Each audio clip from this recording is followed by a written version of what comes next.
ഞങ്ങളുടെ news segment കഴിയുന്നത് വരെ ഹാരൻ അവിടെ വെയിറ്റ് ചെയ്യും. രണ്ടുപേരും കൂടി പോകാനായിട്ട് തുടങ്ങുമ്പോൾ മിസ് അക്കിം വന്നിട്ട് ഇന്ന് എന്റെ വക ട്രീറ്റ് ഉണ്ട് ഞങ്ങൾക്കുണ്ട്, ഹാരൻ ജോയിൻ ചെയ്തോളാനായിട്ട് പറയും.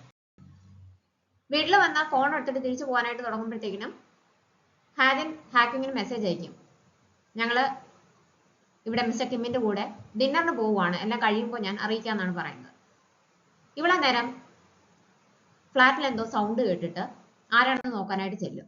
അപ്പൊ സ്റ്റോക്കർ ആണെന്ന് വിചാരിച്ചിട്ട് അയാളെ അടിക്കാനായിട്ട് പോകുമ്പോഴത്തേക്കിനും അത് റിപ്പോർട്ടർ ജോ ആയിരുന്നു. ഇയാൾ തന്നെ ഇങ്ങോട്ടേക്ക് വന്നതെന്ന് ഹാക്കിങ് ചോദിക്കുമ്പോൾ ഇത് എന്റെ ഫ്ലാറ്റ് ആണ്, ഇവിടുന്ന് കുറച്ച് കാര്യങ്ങൾ മാറ്റാനുണ്ടായിരുന്നു, അത് പറ്റിയില്ല, അത് മാറ്റാൻ വേണ്ടിയിട്ട് വന്നതാണെന്ന് പറയും. എന്താണ് ഇത്ര അത്യാവശ്യമായിട്ട് മാറ്റാനായിട്ട് വന്നതെന്ന് ചോദിക്കുമ്പോൾ ഗേൾ ഫ്രണ്ടിന്റെ കുറച്ച് സാധനങ്ങൾ ഇവിടെ ഇരിപ്പുണ്ടായിരുന്നു, അത് കളയാൻ വേണ്ടിയിട്ടായിരുന്നു എന്ന് പറയും. അപ്പൊ ഇവൻ ഇങ്ങനെ വിഷമിച്ചാണ് പറയുന്നത്. അപ്പൊ ഇവളിങ്ങനെ നോക്കുമ്പോൾ അവൾ എന്നെ ചീറ്റ് ചെയ്യുമായിരുന്നു, അവൾക്ക് വേറൊരാളുണ്ടായിരുന്നു എന്ന് ഇവൻ പറയും. അപ്പൊ ചീറ്റ് ചെയ്തിട്ടാണോ അവൾ ഇത്രയ്ക്കും ദേഷ്യം കാണിച്ചിട്ട് ഇവനെ ഉപദ്രവിക്കുകയൊക്കെ ചെയ്തതെന്നുള്ള ദേഷ്യമാണ് ഇപ്പൊ ഹാക്കിങ്ങിന്. എന്നിട്ട് ഇയാള് റിവെഞ്ച് എടുക്കുന്നില്ലേന്ന് ചോദിക്കും. അപ്പം പുതിയ ബോയ് ഫ്രണ്ട് എന്ന് പറയുന്നത് ഒരു ഗുസ്തിക്കാരനാണ്, അപ്പൊ അയാളുടെ അടുത്ത് പിടിച്ചു നിൽക്കാനായിട്ട് പറ്റത്തില്ലല്ലോ, അതുകൊണ്ട് ഞാൻ റിവെഞ്ചിനൊന്നും പോയില്ല എന്ന് പറയും. അങ്ങനെയാണെങ്കിൽ ഞാൻ ഇയാളെ സഹായിക്കാമെന്ന് ഇവള് പറയും. അപ്പൊ എങ്ങനെയാണെന്ന് ചോദിക്കുമ്പോൾ അതൊക്കെ പിന്നീട് പറയാമെന്നാണ് പറയുന്നത്. മിസ് അക്കിം ഇവരെ വിളിച്ചോണ്ട് പോയിട്ട് വലിയ സ്നേഹത്തിലാണ് ട്രീറ്റ് ഒക്കെ കൊടുക്കുന്നത്, സ്നേഹത്തിലാണ് സംസാരിക്കുന്നത്. എന്താണ് ഇയാൾക്ക് പറ്റുക സംശയം ഹാജനുണ്ട്. സംഭവിച്ചത് എന്താണെന്ന് ജംഗ്ഹു ഒന്നും അറിയത്തില്ല. കുറെ കുടിച്ചത് കഴിയുന്ന തന്നെ വൈഫിനെ വിളിച്ചിട്ട് ഇയാൾ സംസാരിക്കും. അത് കേൾക്കുന്നുണ്ട്. എത്ര സ്വീറ്റ് ആയിട്ടാണ് മിസ് അക്കിം വൈഫിന്റെ അടുത്ത് സംസാരിക്കുന്നത് ഹാജൻ ഇങ്ങനെ പറയുന്നുണ്ട്. അപ്പൊ എന്നെ വിളിക്കാൻ വരണം എന്ന് ഇയാൾ പറയും. അതിനുശേഷം ജംഗ്ഹുവിന്റെ അടുത്ത് നീ കൂടെ ഒന്ന് വിളിച്ചു പറ, നീ പറഞ്ഞാൽ എന്റെ വൈഫ് കേൾക്കത്തുള്ളൂ എന്ന് പറയും. അത് ആരാണെന്ന് കുറച്ച് അസൂയയോടെയാണ് ഹാജൻ ജംഗ്ഹുവിന്റെ അടുത്ത് ചോദിക്കുന്നത്. ഇയാൾക്കും അറിയാവുന്ന ആളാണെന്ന് മാത്രമേ അവൻ പറയത്തുള്ളൂ. കുറച്ച് കഴിയുന്നുണ്ട് മിസ്റ്റോയ് അവിടേക്ക് വരും. അന്നേരമാണ് രണ്ടുപേരും ഹസ്ബൻഡും വൈഫും ആണെന്ന് ഹാജന് മനസ്സിലാവുന്നത്. അവർക്ക് ഒത്തിരി ഷോക്കാണ്.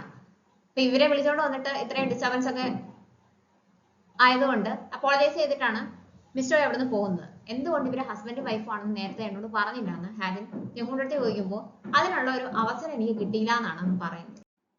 കാർ ഓഫീസിൽ ഇട്ടിട്ടാണ് ജംഗ്ഹുൻ വന്നത്, അതുകൊണ്ട് തന്നെ ഇയാൾ ടാക്സിയിൽ പൊക്കോളൂ, ഞാൻ കാറും എടുത്തിട്ട് വീട്ടിൽ പോകാമെന്ന് പറയുമ്പോഴത്തേക്കും വേണ്ട നമുക്ക് കുറച്ച് ദൂരം നടക്കാമെന്ന് ഹാജിൻ പറയും.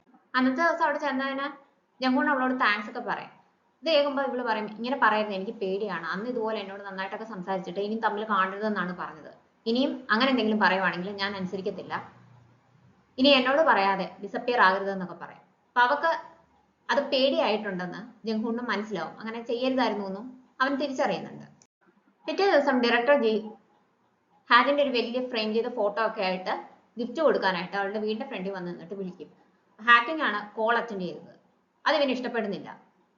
ഹാജിൻ എന്തെന്ന് ചോദിക്കുമ്പോൾ അവൾ ഷൂട്ടിന് പോയതാണെന്ന് പറയും. ആദ്യം ഇവൾ എടുക്കാതെ ഇരുന്നിട്ടാണ് പിന്നീടാണ് എടുക്കുന്നത്.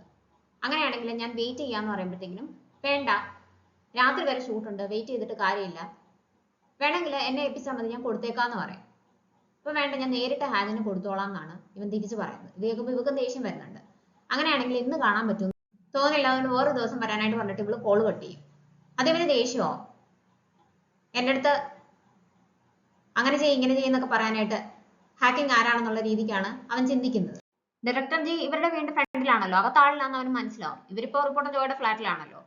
ഹാജിൻ വന്നിട്ട് ചോദിക്കും ആരായിരുന്നു ഫോണിൽ സംസാരിക്കുന്നത് കേട്ടല്ലോ എന്ന് ചോദിക്കുമ്പോഴത്തേക്കും ഡയറക്ടർ ജി ആയിരുന്നു, ഷൂട്ടിലാണെന്നാണ് ഞാൻ പറഞ്ഞേക്കുന്നത്, ഒരു കാര്യം ചെയ്യും, ഫോണിൽ നിന്ന് അയാളുടെ നമ്പർ നമുക്ക് ബ്ലോക്ക് ചെയ്യാം, എന്തെങ്കിലും ആവശ്യം ഉണ്ടെങ്കിൽ അയാൾ എന്നെയോ മിസ് പാർക്കിനെയോ വിളിക്കട്ടെ എന്ന് പറഞ്ഞിട്ട് ഹാജിന്റെ ഫോണിൽ ഡയറക്ടർ ജിയുടെ നമ്പർ ഹാക്കിംഗ് ബ്ലോക്ക് ചെയ്യും.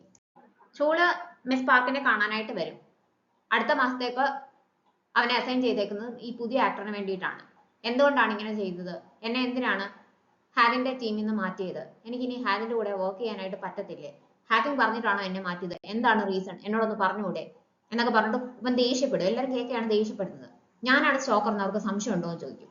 അപ്പം മിസ് പാർക്ക് ഒന്നും മിണ്ടാതെ നിൽക്കുമ്പോഴത്തേക്കിനും ഞാനല്ല അത് ചെയ്തത്, എത്ര പ്രാവശ്യം പറയണം, നിങ്ങൾ എന്തിനാണ് എന്നെ സംശയിക്കുന്നത് എന്നൊക്കെ പറഞ്ഞിട്ട് ഇവൻ ദേഷ്യത്തിൽ അവിടെ നിന്ന് തിരിഞ്ഞു പോകുന്നുണ്ടെങ്കിലും തിരിഞ്ഞു കഴിയുമ്പോഴത്തേക്കിനും അവന്റെ മുഖഭാവം മാറും. ആങ്കർലി വീട്ടിൽ നിന്ന് ഓഫീസിലേക്ക് പോകാനായിട്ട് ഇറങ്ങുന്നുണ്ട് ആരോ ഫോളോ ചെയ്യുന്നതായിട്ട് മനസ്സിലാക്കും. അങ്ങനെ ഒരു സിഗ്നലിൽ വരുമ്പോഴത്തേക്കിനും കാർ ഫ്രണ്ടിൽ കയറ്റി നിർത്തി പുറത്തിറങ്ങും. അത് റിപ്പോർട്ടർ പാർക്കായിരുന്നു അവനെ ഫോളോ ചെയ്തത്. പിടിക്കപ്പെട്ടെന്ന് റിപ്പോർട്ടർ പാർക്കിന് മനസ്സിലാവും. ആങ്കർലി വന്നിട്ട് ഗ്ലാസ്സിൽ തട്ടി ഡോർ തുറക്കാനായിട്ടൊക്കെ പറയും. ഇവൻ തുറക്കാതിരിക്കും. സിഗ്നൽ വീഴുമ്പോൾ സ്പീഡിൽ കാർ എടുത്തോണ്ട് പോകും. ഞങ്ങൾ അന്നേരം തന്നെ റിപ്പോർട്ടർ ജോയെ വിളിച്ചിട്ട് റിപ്പോർട്ടർ പാർക്കിന്റെ ഓഫീസിലേക്ക് വിളിച്ചിട്ട് ഇപ്പൊ ഓഫീസിലുണ്ടോ എന്ന് അന്വേഷിക്കാനായിട്ട് പറയും. അവൻ എന്നിട്ട് റിപ്പോർട്ടർ പാർക്കിന്റെ മെമ്മറി കാർഡിൽ നിന്ന് റിട്രീവ് ചെയ്ത ഫോട്ടോസ് ഒക്കെ കാണിക്കാനായിട്ട് പറയും. റിപ്പോർട്ടർ ജോ പറയും അത് മുഴുവനായിട്ട് കിട്ടിയിട്ടില്ല, ഏകദേശം 80% അവർക്ക് റിക്കവർ ചെയ്യാനായിട്ട് പറ്റിയിട്ടുള്ളൂ, അത് തന്നിട്ടുണ്ടെന്ന് പറഞ്ഞിട്ട് കൊടുക്കും. അപ്പൊ നിറച്ചും ഫുൾ ഹാദിന്റെ ഫോട്ടോസ് ആണ്. അത് കണ്ടിട്ട് ഇവൻ ദേഷ്യം വന്നിട്ട് അതെല്ലാം കൊണ്ട് എങ്ങോട്ടേക്കോ പോകും. ചെല്ലുന്നത് റിപ്പോർട്ടർ പാർക്കിന്റെ ഓഫീസിലേക്കാണ്. ജംഹൂനെ കാണുമ്പോൾ ഇവൻ ഓടി രക്ഷപ്പെടാനായിട്ട് ശ്രമിക്കും. പക്ഷെ പുറകെ ചെന്ന് ജംഹൂൺ ഇവനെ പിടികൂടും. എന്നിട്ട് ഈ ഫോട്ടോസ് എല്ലാം കാണിച്ചിട്ട് എന്താ ഇത്, നീയാണോ ഹാദിന്റെ സ്റ്റോക്കർ എന്ന് ചോദിക്കും. അപ്പൊ ഞാനല്ല എന്ന് പറയുമ്പോഴത്തേക്കും നീ അല്ലെങ്കിൽ അതിന് കൃത്യമായ റീസൺ എനിക്ക് വേണം, കാരണം ഇത്രയും ഫോട്ടോസ് ഒക്കെ എടുത്തിട്ടുണ്ടെങ്കിൽ നീ തന്നെയാണ് സ്റ്റോക്കർ എന്ന് ഞാൻ അങ്ങ് ഉറപ്പിക്കും. ഞാൻ വിചാരിച്ചിട്ടുണ്ടെങ്കിൽ നിന്റെ ജോലി കളയാനായിട്ട് എനിക്ക് പറ്റും. അതുകൊണ്ട് എന്താ ഉണ്ടായതെന്ന് വെച്ചാൽ സത്യസന്ധമായിട്ട് എന്നോട് പറയണം എന്ന് പറയും. അപ്പോൾ എനിക്കറിയത്തില്ല, ആ സ്റ്റോക്കർ എന്നെ കോണ്ടാക്ട് ചെയ്യുകയായിരുന്നു, ഇതുപോലെ ഹാദിന്റെ ഫോട്ടോസ് എടുക്കണമെന്ന് പറഞ്ഞു, ഞാനത് എടുത്തു കൊടുത്തു, അത്രേ ഉള്ളൂ, ഞങ്ങൾ നേരിട്ട് മീറ്റ് ചെയ്തിട്ടില്ല, എനിക്ക് പൈസ തന്നത് വെർച്വൽ മണി ആയിട്ടാണ് പേ ചെയ്തത്, ഞങ്ങൾ മീറ്റ് ചെയ്തിട്ടില്ല എന്നൊക്കെ ഇയാൾ പറയും.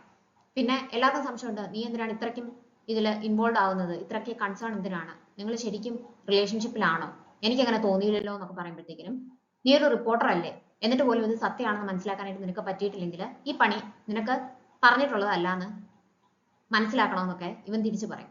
പിന്നെ നീ പറഞ്ഞതൊന്നും ഞാൻ വിശ്വസിച്ചിട്ടില്ല, നീ ചെയ്തത് ഒരു ക്രിമിനൽ കുറ്റമാണ്, ഒരാളെ ഇങ്ങനെ സ്റ്റോക്ക് ചെയ്യാന്ന് പറഞ്ഞാൽ അത് കുറ്റമാണെന്ന് എന്തായാലും നിനക്ക് അറിയാമായിരിക്കുമല്ലോ, ഒന്നുകിൽ പോലീസ് പോയി കീഴടങ്ങണം, അല്ലാന്നുണ്ടെങ്കിൽ ഞാൻ പോയി റിപ്പോർട്ട് ചെയ്യും എന്നൊക്കെ ജംഹൂൺ പറയുമ്പോഴത്തേക്കും നിവൃത്തിയില്ലാതെ ഇവൻ പറയുന്നത് ഞാൻ അയാളെ നേരിട്ട് കണ്ടിട്ടില്ല, വേണ്ട തെളിവ് കണ്ടോ, ഞാൻ അയാൾ എനിക്ക് മെസ്സേജ് അയച്ചാണെന്ന് പറഞ്ഞാൽ അതൊക്കെ കാണിച്ചു കൊടുക്കും, വെർച്വൽ മണിയാണ് പേ ചെയ്തതെന്ന് വീണ്ടും പറയും.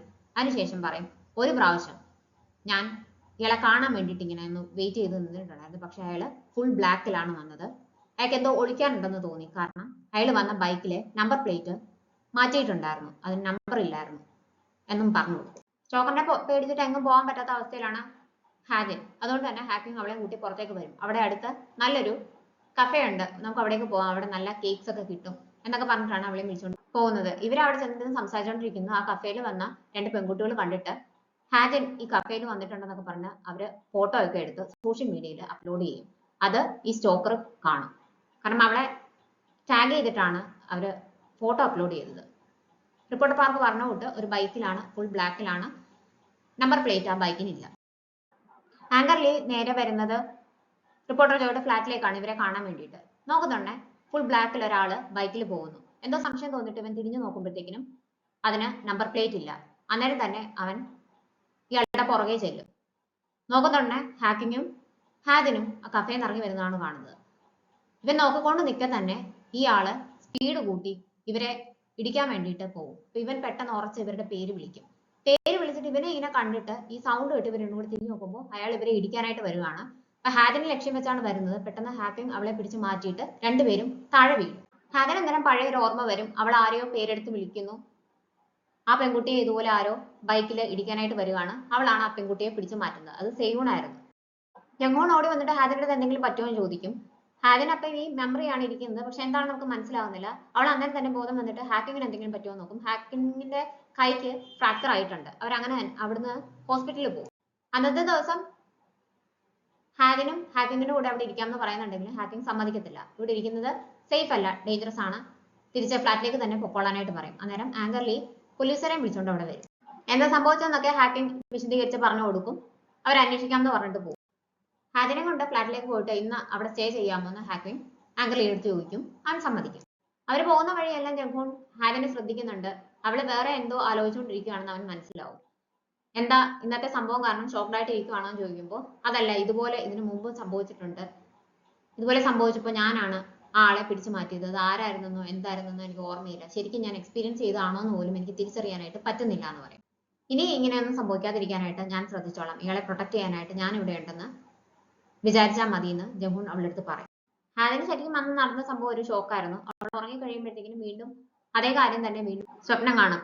ഒരു ബൈക്ക് വരുന്നത് കാണുമ്പോഴത്തേക്കും ഇവള് ഒരു പെൺകുട്ടിയുടെ പേരെടുത്ത് വിളിക്കുന്നു, പിടിച്ചു മാറ്റുന്നു, ബൈക്ക് അപ്പുറത്തെ സൈഡിൽ കൂടെ പോകുന്നു, ഇവര് രണ്ടും കൂടി ഇപ്പുറത്ത് വീഴുന്നു. എന്നിട്ട് ഇവള് ഉറക്കത്തിൽ കിടന്ന് കരയുകയൊക്കെ ചെയ്യും. ജംഗൂണും അന്നത്തെ സംഭവങ്ങളൊക്കെ ആലോചിച്ച് ഇങ്ങനെ ലിവിംഗ് റൂമിൽ ഇരിക്കുകയാണ്. അന്നേരമാണ് അകത്തുനിന്ന് എന്തോ സൗണ്ട് കേൾക്കുന്നത്. അത് ഹാദിൻ കരഞ്ഞ സൗണ്ടാണ്. പിന്നീട് ഇങ്ങനെ ശ്രദ്ധിക്കുമ്പോൾ സൗണ്ട് ഒന്നും കേൾക്കാനില്ല. അങ്ങനെ അവൻ പോയി വാതിലിൽ മുട്ടിയിട്ട് വിളിക്കും. അപ്പൊ അകത്തൊന്നും റെസ്പോൺസ് ഒന്നും ഇല്ലാത്തതുകൊണ്ട് ഇവൻ പേടിച്ച് വാതിൽ തുറന്ന് അകത്തേക്ക് നോക്കുമ്പോൾ ഇവളിങ്ങനെ കിടക്കുകയാണ്. അപ്പൊ വിളിക്കുന്നുണ്ടേ അവള് റെസ്പോണ്ട് ചെയ്യുന്നില്ല. അപ്പൊ ബോധമില്ലാന്ന് വിചാരിച്ചിട്ട് ഇവൻ പിന്നെയും കുലുക്കി വിളിക്കും. അന്നേരമാണ് അവൾ ഉണരുന്നത്. ഞാൻ എന്തോ സ്വപ്നം കണ്ടെന്ന് തോന്നുന്നു എന്ന് പറയും. അവൾ ആകെ ഷോക്ക്ഡ് ആണ്, ഡിസ്റ്റർബ്ഡ് ആണെന്ന് മനസ്സിലാവുമ്പോഴത്തേക്കും ഞാൻ ചായ ഇട്ടിട്ട് വരാമെന്ന് പറഞ്ഞ് ഇവൻ പുറത്തേക്ക് ഇറങ്ങും. അന്നേരം അവനൊരു കോള് വരും. അത് മെന്റൽ ഹോസ്പിറ്റലിൽ നിന്ന് ആ സൈക്കോ വിളിക്കുന്നതാണ്. ഇപ്പൊ എവിടെയാണ്, ഹാജിന്റെ കൂടെയാണോ എന്നാണ് ആദ്യം അയാൾ ചോദിക്കുന്നത്. അപ്പൊ എങ്ങനെ നമ്പർ കിട്ടി, എവിടുന്നാണ് വിളിക്കുന്നത് എന്നൊക്കെയാണ് ജംഗൂൺ അറിയേണ്ടത്. അങ്ങോട്ട് ഇതൊക്കെ ചോദിക്കുമ്പോഴത്തേക്കിനും അങ്ങനെയൊക്കെ അറിയാനായിട്ട് താല്പര്യം ഉണ്ടെങ്കിൽ എത്രയും പെട്ടെന്ന് എന്നെ വന്ന് കാണാനായിട്ട് ഇയാൾ പറയും. ആ സ്റ്റോക്കർ ഞാൻ വിചാരിച്ച പോലെ അല്ല എന്ന് പറഞ്ഞിട്ടാണ് ഇയാൾ കോള് കട്ട് ചെയ്യുന്നത്. അതും കൂടി കേൾക്കുമ്പോൾ ഒരു രീതിക്കും ഹാജൻ സേഫ് അല്ല എന്ന് ഒരു ഞെട്ടലോടുകൂടി ജംഗൂൺ തിരിച്ചറിയുവാണ്.